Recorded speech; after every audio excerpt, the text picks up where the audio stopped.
72 milhões de brasileiros estão com o CPF negativado nesse exato momento. Mas o número que vai mudar a forma como você enxerga a sua própria situação financeira não é esse. É o fato de que a maioria das pessoas que investe regularmente, sem dívidas, fazendo tudo o que os especialistas recomendam, está presa no mesmo nível há anos sem entender por quê. Os 7 níveis de riqueza no Brasil não são uma escala de mérito, são uma escala de mecânica. Cada nível tem regras diferentes, armadilhas diferentes e um erro fatal diferente. E o problema da maioria das pessoas não é estar no nível errado, o problema é estar aplicando as estratégias de um nível num momento em que as regras de outro nível são as únicas que movem o ponteiro. Ninguém te mostrou essa estrutura completa, a mídia financeira te mostrou produtos, te mostrou fundos, CDBs, tesouro direto, FIIs, ações, criptomoedas, mas não te mostrou em qual nível cada ferramenta realmente funciona, e essa omissão específica é mais cara do que qualquer fundo com taxa de administração abusiva. Vou te mostrar os 7 níveis com dados brasileiros reais, vou te mostrar o número exato que separa quem atravessa o ponto de virada de quem fica parado por décadas, e vou destruir o diagnóstico que você quase certamente está fazendo sobre sua própria situação, porque esse diagnóstico parece correto, a maioria dos conteúdos financeiros reforça ele, e ele está errado de uma forma que custa anos da sua vida. Mas antes dos números, quero que você guarde uma imagem na cabeça, uma esteira ergométrica, não a esteira leve de academia, uma esteira industrial numa inclinação de 10% que acelera sozinha em intervalos irregulares sem avisar. Seu salário sobe, a esteira acelera junto, você comprou o apartamento, a manutenção, o condomínio e o IPTU sobem junto, você teve filho, as despesas com educação, saúde e consumo sobem junto, a sensação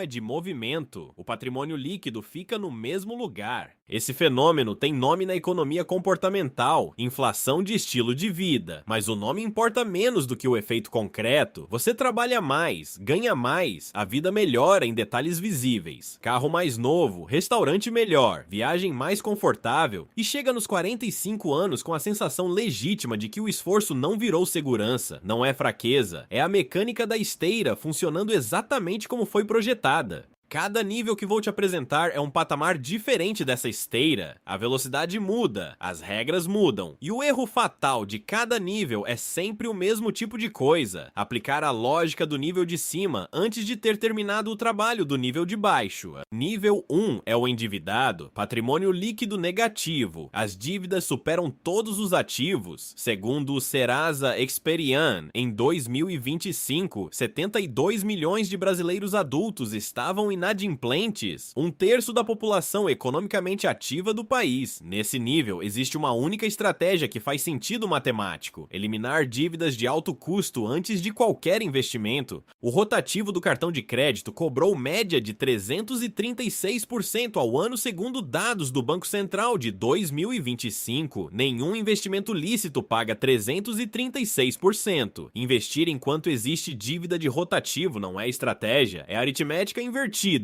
Nível 2 é o sobrevivente, sem dívidas ativas, mas também sem nenhuma reserva. O salário entra, as contas saem, o mês termina junto com o dinheiro. Pesquisa da Ambima de 2024 apontou que 48% dos brasileiros não teriam condições de sustentar despesas por mais de um mês sem renda. Nesse nível, a esteira opera na velocidade máxima. Qualquer imprevisto, carro quebrado, problema de saúde, demissão, derruba de volta para o nível 1. A estratégia aqui é construir um colchão de emergência de 3 a 6 meses de despesas antes de qualquer outra movimentação financeira. Nível 3 é o estabilizado, reserva de emergência formada, sem dívidas de alto custo. Esse é o primeiro ponto de inflexão real e é exatamente onde o erro mais caro de toda a jornada costuma acontecer.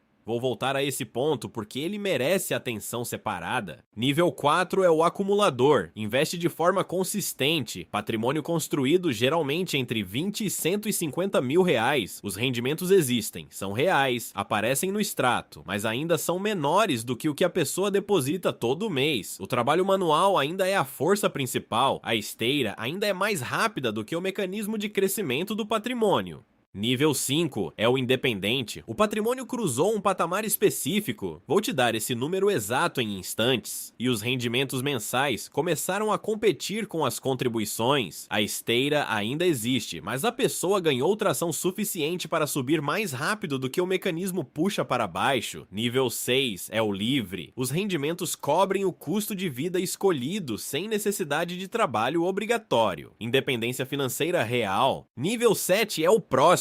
O patrimônio gera mais do que o necessário para qualquer estilo de vida razoável. A pessoa se torna agente de transmissão para a família, para projetos, para o que escolher. Agora o número que a maioria das pessoas nunca calculou para o contexto brasileiro. Com a Selic em torno de 13,5% ao ano, dado do Banco Central em 2025, um patrimônio investido em renda fixa de baixo custo gera aproximadamente 1% ao mês antes do imposto. Isso significa que para gerar renda passiva de R$3.000 por mês, você precisa de um patrimônio próximo de R$300.000. Para R$6.000 por mês, R$600.000. Para R$10.000 por mês, aproximadamente R$1 milhão. R$300.000 é o patamar onde a mecânica começa a virar no contexto brasileiro atual. Abaixo desse número, você é a única força motriz do seu patrimônio. Você deposita, o saldo sobe, os rendimentos aparecem, mas são barulho de fundo, não são motor. Acima desse número, uma segunda força começa a trabalhar junto com você. Uma força que não tira férias, não fica doente, não pede aumento e não tem custo de manutenção. Agora olha o que acontece com aportes mensais diferentes, todos calculados com retorno de 10% ao ano. Esse número é conservador, abaixo do CDI histórico de longo prazo e justificado porque estamos descontando inflação, custos de investimento e imposto de renda sobre rendimentos. Com R$500 por mês investidos, em 10 anos, R$97.000, em 20 anos, R$376.000, em 30 anos, R$1.130.000, com R$1.000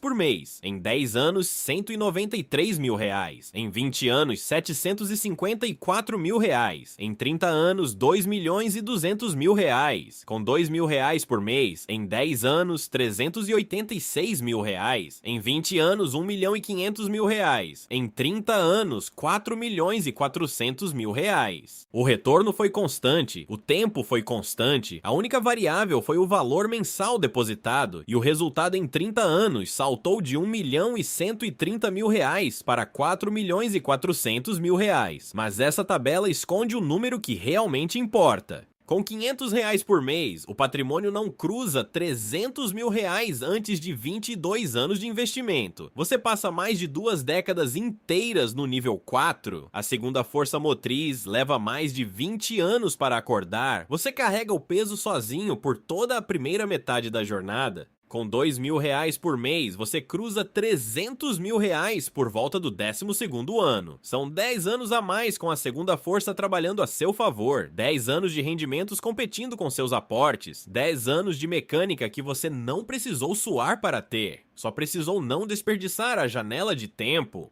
Esse cálculo não aparece em nenhum comparativo de fundo de investimento, não gera manchete, não vende produto, porque a resposta que ele entrega é: aumente seu aporte mensal antes de qualquer outra decisão financeira, e não tem nada para vender embrulhado nessa resposta. Agora vem o erro que aparece exatamente na transição do nível 3 para o nível 4. O erro que parece correto, o erro que a maioria dos conteúdos financeiros reforça sem querer, e o erro que trava as pessoas por anos no mesmo patamar, enquanto elas acreditam estar evoluindo. A maioria das pessoas que chega no nível 3, reserva formada, dívidas quitadas, primeiros investimentos acontecendo, faz um diagnóstico natural e aparentemente maduro. Preciso aprender a investir melhor, preciso de rentabilidade maior, preciso de uma carteira mais inteligente. Isso parece responsável, parece o próximo passo óbvio. A indústria financeira inteira foi construída para receber você exatamente nesse momento e confirmar que esse diagnóstico está certo, ele está errado. No nível 4, com patrimônio abaixo de R$300 mil,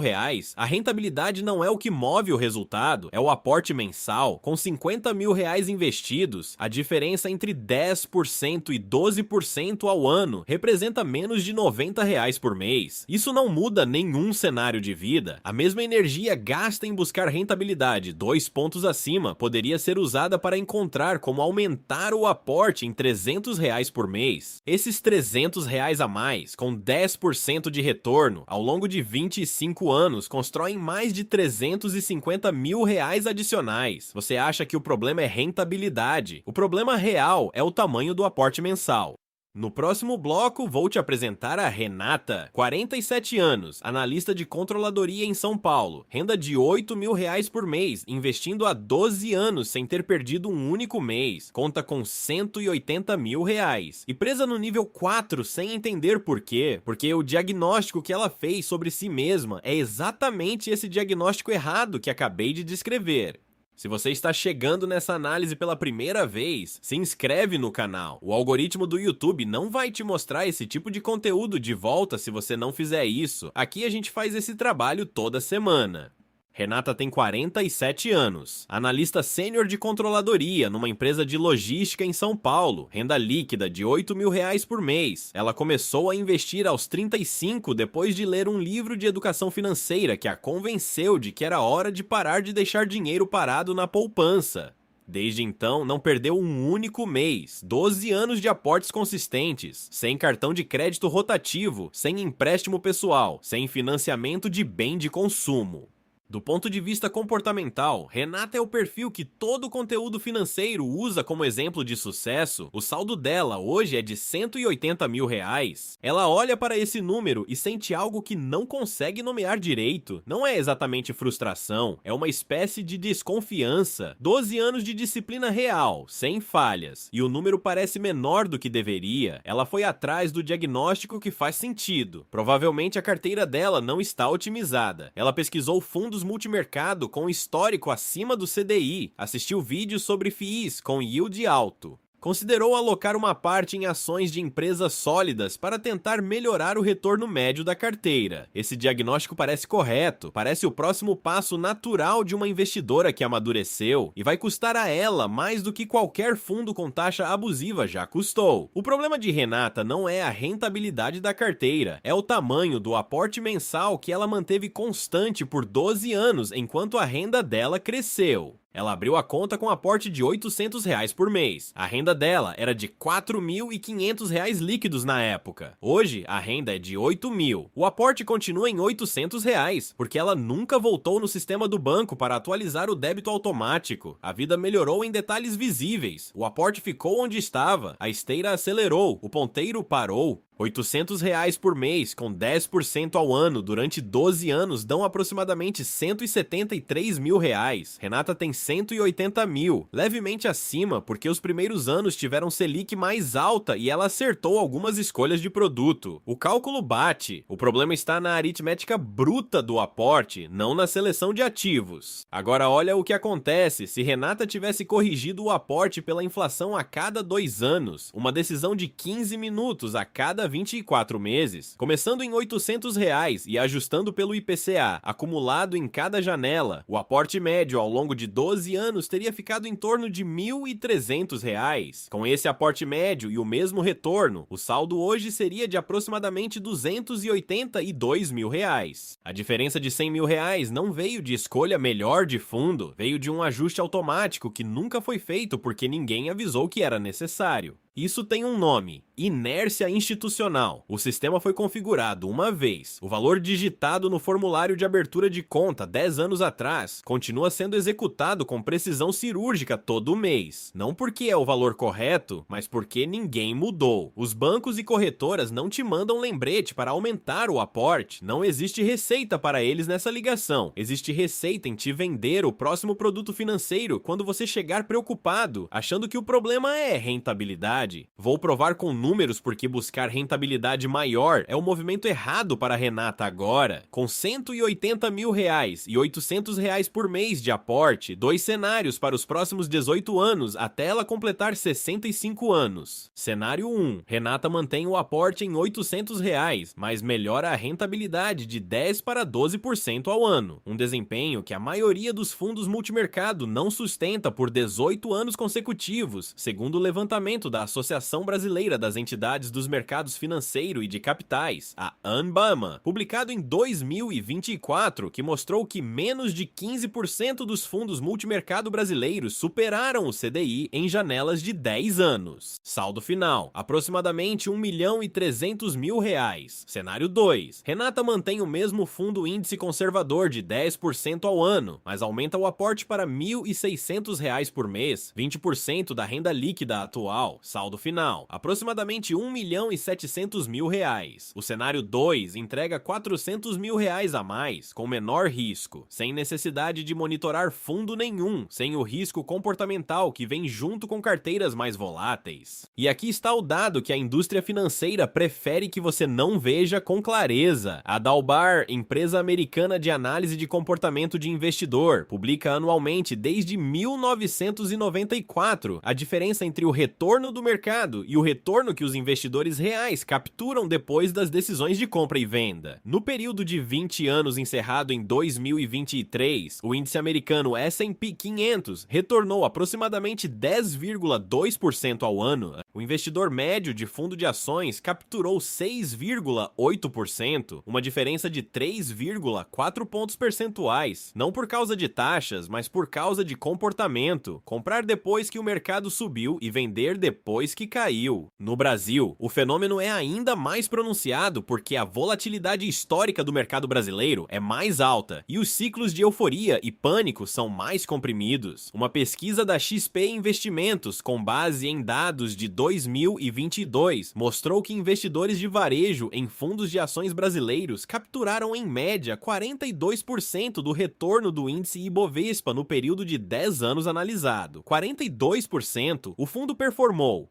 O investidor não ficou para colher porque saiu na primeira queda significativa e voltou depois que a recuperação já tinha acontecido. Renata, perseguindo rentabilidade maior, vai se expor a ativos com mais volatilidade. Mais volatilidade significa mais momentos de queda visível. Mais momentos de queda visível num patrimônio que ela construiu por 12 anos. Significa maior probabilidade de uma decisão emocional que parece racional no momento e custa meses ou anos de compounding. O diagnóstico correto para a Renata não é carteira, é aporte, e a solução não requer disciplina extraordinária, requer uma decisão de 15 minutos e um débito automático atualizado, mas existe uma segunda camada no problema dela que é mais silenciosa e igualmente cara: as taxas. Renata tem o dinheiro distribuído entre 3 produtos: um fundo de previdência privada que o gerente do banco recomendou quando ela abriu a conta, um fundo multimercado da mesma instituição e um CDB de liquidez diária. A taxa de administração do fundo de previdência é de 1,8% ao ano. O fundo multimercado cobra 1,2% de administração mais 20% de performance sobre o que exceder o CDI. O CDB não tem taxa, mas a rentabilidade líquida depois do IR está abaixo do Tesouro Selic direto, com R$180 mil, 1,5% de taxa de administração média, significa R$2.700 por ano saindo do patrimônio dela direto para a instituição, independente de o fundo ter subido ou caído. Em 18 anos, considerando que o patrimônio vai crescer, o custo acumulado dessas taxas sobre o crescimento que não vai acontecer chega a aproximadamente R$240 mil,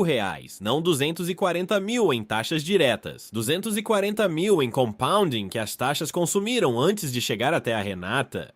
Para entender por que isso é diferente de uma taxa visível, pensa assim: cada real que sai em taxa hoje é um real que não vai multiplicar nos próximos 18 anos. O custo real não é o real que saiu, é o que aquele real teria se tornado. Um fundo de índice brasileiro de baixo custo, como os ETFs que replicam o Ibovespa ou o IMAB disponíveis em qualquer corretora, cobra entre 0,05% e 0,20% ao ano. A diferença entre 0,15% e 1,5% 2,5% ao ano parece pequena no extrato mensal, no horizonte de 18 anos de Renata, com o patrimônio crescendo, essa diferença representa mais de R$200 mil. R$200 mil, não perdidos para o mercado, transferidos para a instituição financeira por um produto que estatisticamente não vai entregar retorno maior do que o índice. O relatório Ambima de 2024 mostrou que menos de 15% dos fundos multimercado superaram o CDI em janelas de 10 anos. Renata está pagando por um serviço com 85% de probabilidade histórica de não justificar o custo.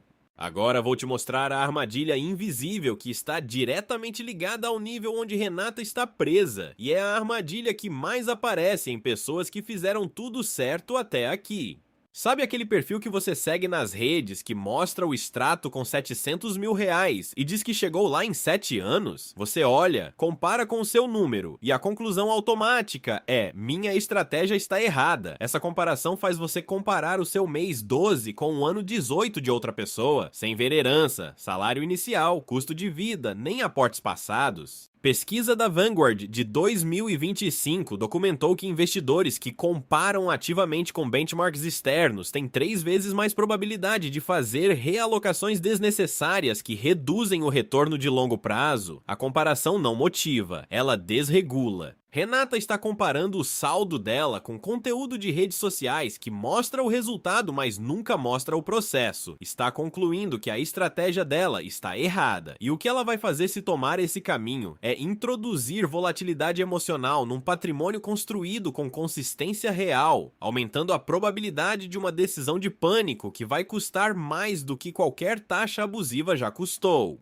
O problema de Renata tem 3 camadas: aporte que ficou estático enquanto a renda dobrou, taxas que drenam silenciosamente o compounding e comparação distorcida que a convence de que a solução está numa direção errada. Nenhuma dessas 3 camadas requer disciplina extraordinária para resolver, todas elas requerem decisões específicas com atrito mínimo. No próximo bloco, vou te dar as 3 ações exatas que Renata tomou, os números que cada ação gerou no horizonte dela e o custo temporal de não ter tomado essas decisões 2 anos antes, porque o dado sobre quando cada aporte foi feito muda o resultado final de uma forma que vai te surpreender. E vou fechar com o que Renata descobriu sobre o nível 5, que a travessia dele não é uma questão de produto certo, é uma questão de patamar de aporte atingido no momento certo da jornada. Com 18 anos pela frente, ela ainda tem janela, mas a janela está ficando menor a cada mês de inércia. Agora vou te dar as 3 ações que Renata tomou. Não são estratégias de investimento, são decisões arquitetadas para executar automaticamente, sem depender de força de vontade renovada todo mês. E vou te mostrar o número que ela não esperava ver, o custo exato de ter esperado 2 anos a mais para tomar essas decisões. Ação 1. Corrigir o aporte pela inflação acumulada e automatizar a revisão anual. Renata acessou o portal da corretora e atualizou o débito automático de R$800 para R$1.500 por mês. Esse número representa 18,5% da renda líquida dela, abaixo dos 20% que especialistas como os da FIPECAFI consideram o piso para quem está em recuperação de trajetória de acumulação na faixa dos 40 anos. Ela também criou um lembrete recorrente no calendário para todo o primeiro dia útil de janeiro com uma única tarefa: abrir o portal e verificar se o aporte acompanhou o IPCA do ano anterior. Essa revisão anual leva 12 minutos, não exige análise de mercado, não exige conhecimento técnico avançado e não depende de nenhuma condição externa, é uma decisão de arquitetura. O sistema executa o ajuste correto porque a decisão foi tomada com antecedência, não no calor do momento quando o dinheiro já estava na conta e a esteira já tinha acelerado. O efeito dessa única mudança no horizonte de 18 anos de Renata: o saldo projetado passa de aproximadamente R$890 mil, com um aporte de R$800 para aproximadamente R$1.700.000, com o aporte atualizado e crescente. R$900 mil de diferença, de uma decisão de 12 minutos e um lembrete de calendário. Ação 2. Migrar para produtos de baixo custo dentro do mesmo perfil de risco. Renata não mudou a alocação de risco, não foi para ações, não foi para criptomoeda, não tentou sofisticar a carteira, ela migrou o fundo de previdência de taxa 1,8% para um plano PGBL de taxa 0,2% num produto indexado ao IPCA mais juros reais, disponível na mesma seguradora, produto que o gerente nunca mencionou porque a comissão sobre ele é menor. O fundo multimercado foi substituído por um ETF de renda fixa com taxa de 0,20% ao ano, taxa média da carteira de 1,5% para 0,18% ao ano. Efeito dessa mudança isolada no horizonte de 18 anos, aproximadamente R$180 mil adicionais chegando ao patrimônio de Renata em vez de ao bolso das instituições, não porque o produto novo é milagroso, porque o produto antigo estava cobrando por um desempenho que estatisticamente não entregava. As duas mudanças juntas, aporte corrigido e taxa reduzida, projetam o saldo de Renata aos 65 anos em aproximadamente R$1.850.000. Ela estava projetada para chegar com 890 mil, ela não mudou o perfil de risco, não apostou em nada, não encontrou um guru, tomou duas decisões de arquitetura numa tarde. Ação 3, pré-decidir o destino de cada aumento de renda antes que o dinheiro exista. Renata tem uma revisão salarial prevista para o próximo semestre. Antes de saber o valor, ela escreveu numa nota no celular: 50% de qualquer aumento líquido vai direto para o aporte mensal, automaticamente no mesmo mês em que o salário novo cair. Os outros 50% ficam livres para melhorar a vida como ela quiser. Esse protocolo não cria privação, a vida melhora nos outros 50%. O patrimônio acelera no primeiro e a decisão foi tomada agora, quando não existe dinheiro real na mão, quando nenhuma tentação concreta compete pela atenção, porque a decisão tomada em abstrato hoje é a que executa corretamente, a decisão tomada no momento em que o salário novo cai, com a conta cheia e uma lista de coisas que ficaram esperando quase nunca vai para investimento. Richard Taylor, economista comportamental e Nobel de 2017, documentou exatamente esse fenômeno no conceito que chamou de Save More Tomorrow, o princípio de que comprometimentos futuros, feitos antes de o dinheiro existir, têm taxa de execução dramaticamente maior do que intenções formadas no momento do recebimento. A pesquisa original, publicada no Journal of Political Economy em 2004, mostrou que participantes que pré-comprometeram aumentos de contribuição antes de receber aumentos salariais chegaram a taxas de poupança 3 vezes maiores em 4 anos do que os que tomavam a decisão após receber. Pré-decidir não é disciplina, é arquitetura de decisão. O sistema faz o trabalho correto porque a instrução foi gravada antes de o ambiente mudar. Agora o número que Renata não esperava ver. Se ela tivesse tomado essas 3 decisões 2 anos atrás, com os mesmos R$180 mil de patrimônio e a mesma renda, simplesmente 2 anos antes, o saldo projetado aos 65 seria de aproximadamente R$2.040.000 em vez de R$1.850.000, uma diferença de R$190 mil, por 2 anos de inércia. Isso não é abstrato, é a matemática de quando cada real entra no sistema. R$1 investido hoje com 18 anos pela frente, a 10% ao ano, vira R$5,50. Esse mesmo real investido 2 anos depois tem 16 anos para trabalhar e vira R$4,74. A diferença entre R$1 hoje e R$1 em 2 anos não é R$1, é 76 centavos em rendimento final. Multiplica isso pelo volume de aportes dos próximos 24 meses e você tem R$190 mil. Ninguém sente o peso de um mês de inércia. A esteira acelera devagar o suficiente para parecer constante. Mas os primeiros aportes de cada novo nível são os mais valiosos de toda a jornada. Não os últimos. Os primeiros, porque tem o maior horizonte de compounding. Cada mês de adiamento sacrifica especificamente os reais com mais potencial de multiplicação, os que teriam chegado mais cedo e trabalhado por mais tempo. Esse é o custo real de esperar o momento certo para aumentar o aporte. Não existe momento certo, existe o momento em que a decisão é tomada e o sistema começa a executar. Qualquer momento futuro é matematicamente inferior a esse. Agora vou fechar com o que os 7 níveis realmente significam quando você os enxerga como um sistema inteiro, não como uma lista de metas. Os níveis 1 e 2 têm uma única prioridade: sair. A velocidade com que você sai define quanto do horizonte de compounding ainda está disponível quando chegar no nível 3. O nível 3 é onde o erro mais caro costuma acontecer. A pessoa sente que chegou num patamar de competência e começa a procurar sofisticação, mas o trabalho correto no nível 3 é preparar o aporte para o nível 4, não otimizar o produto. Sofisticação antes do volume é decoração numa casa sem fundação. O nível 4 é o trecho mais longo e mais difícil de suportar psicologicamente. Os rendimentos são reais, mas menores que os aportes. O progresso existe, mas parece ausente. É aqui que a comparação com redes sociais faz mais estrago, que o diagnóstico errado de rentabilidade aparece com mais força e que a decisão de trocar de estratégia custa mais, porque corta o compounding no pior momento possível, justo antes do ponto de inflexão. O nível 5 não chega de golpe, chega quando o patrimônio cruza o patamar onde os rendimentos mensais passam a rivalizar com os aportes. Próximo de R$300 mil no contexto brasileiro atual. Para quem está no nível 4, cada real a mais no aporte mensal encurta esse caminho em proporção exponencial não linear. Cruzar mais cedo significa mais anos com a segunda força motriz trabalhando.